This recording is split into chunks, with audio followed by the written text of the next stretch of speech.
अरविंद और श्वेता में बहुत गहरा प्रेम था। दोनों की शादी को 5 साल हो चुके थे, लेकिन उनकी जिंदगी अभी भी अधूरी सी थी, क्योंकि इनके बीच कोई बच्चा नहीं था।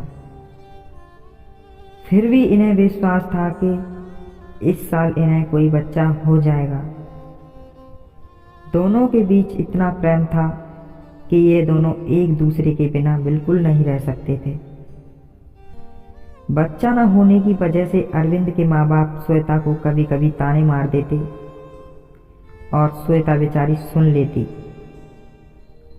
क्योंकि श्वेता को यकीन था कि उसे बच्चा जरूर होगा। यही समय बीतता चला गया और एक दिन जब अरविंद ऑफिस से घर वापस आ रहा था तो उसने श्वेता को किसी दूसरे मर्द के साथ देखा। श्वेता और वह व्यक्ति बहुत खुश लग रहे थे और ऐसा लग रहा था कि ये दोनों एक दूसरे को काफी समय से जानते हो। अरविंद घर आ गया और फिर थोड़ी देर बाद श्वेता भी घर आ गई। श्वेता के आते ही अरविंद ने श्वेता से पूछा, श्वेता कहाँ गई थी? श्वेता ने हंसते हुए कहा, मैं बाजार गई थी घर का कुछ सामान लाने के लिए।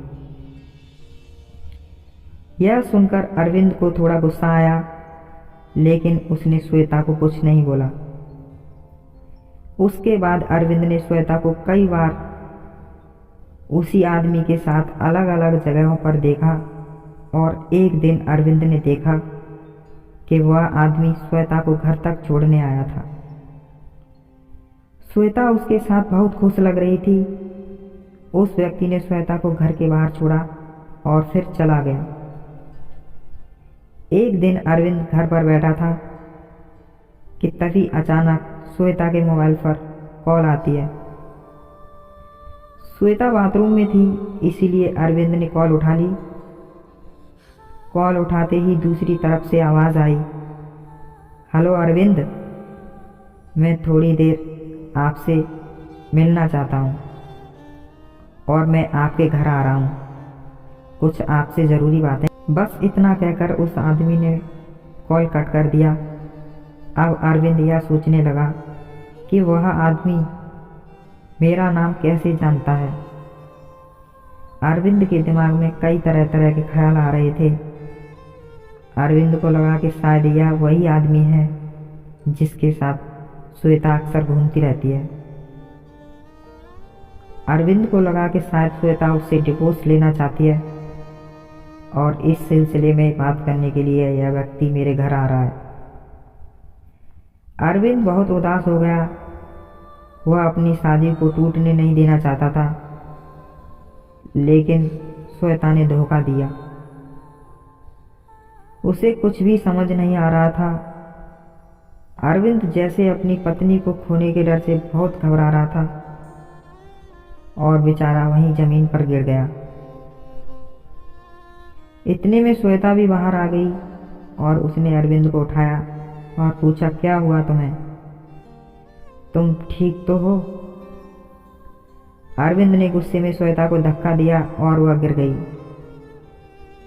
और श्वेता का सिर पास रखे टेबल पर लगा। श्वेता कोई हरकत नहीं कर रही थी। कांपते हुए हाथों से अरविंद ने श्वेता को अपनी बाहों में उठाया और देखा कि उसके सर पर बहुत गहरी चोट लगी थी, जिसकी वजह से श्वेता बेहोश हो गई। तभी अरविंद की नज़र श्वेता के हाथ में पकड़े हुए एक एनवलप पर पड़ी। उस एनवलप में खोला तो उसमें लिखा था, अरविंद, मैं तुम्हें कई दिनों से बताना चाहती थी, लेकिन सोचा कि मैं तुम्हें सरप्राइज दूंगी। मैं पिछले कुछ दिनों से अपने इलाज के लिए एक डॉक्टर के पास गई थी और वह डॉक्टर मेरा कजिन था जो बचपन में फॉरेन चला गया था। उसने मेरा ट्रीटमेंट शुरू किया था और अब मैं 2 महीने से प्रेग्नेंट हूँ। आज मैंने अपने उस कजिन को खाने पर बुलाया है। तुम उससे मिलकर बहुत खुश होंगे। तभी दरवाजे की घंटी बजती है और अरविंद दौड़कर दरवाज़ा खोलता है। दरवाजे पर श्वेता का वही कजन खड़ा था और वह कहता है, अरविंद, मैं नीरज हूँ, श्वेता का भाई, कैसे हो तुम? तभी नीरज की नज़र श्वेता पर पड़ती है, जो खून से सनी हुई जमीन पर पड़ी थी। नीरज फौरन श्वेता को हॉस्पिटल ले जाता है और वहाँ वे कोमा में चली जाती है। श्वेता अपने बच्चे को भी खो देती है। अरविंद अपना सिर पकड़े श्वेता के पैरों पर बैठा उससे माफ़ी मांगता है, लेकिन श्वेता अभी भी कोमा में थी। एक छोटी सी गलतफहमी ने श्वेता और अरविंद के रिश्ते में भूचाल मचा दिया।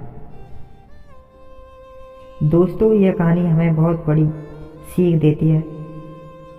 गहरे रिश्ते में किसी भी नतीजे पर पहुंचने से पहले अपने पार्टनर से बात जरूर करनी चाहिए। खामियां हम सब में होती हैं, लेकिन अपने पार्टनर पर इल्ज़ाम लगाने से पहले अच्छे से जांच कर लें और सबसे ज़रूरी उससे खुलकर बात करें। आप जो देखते हैं या सुनते हैं वह ज़रूरी नहीं है कि सच हो। तो दोस्तों, अब आपको मिलते हैं अगली नई कहानी में।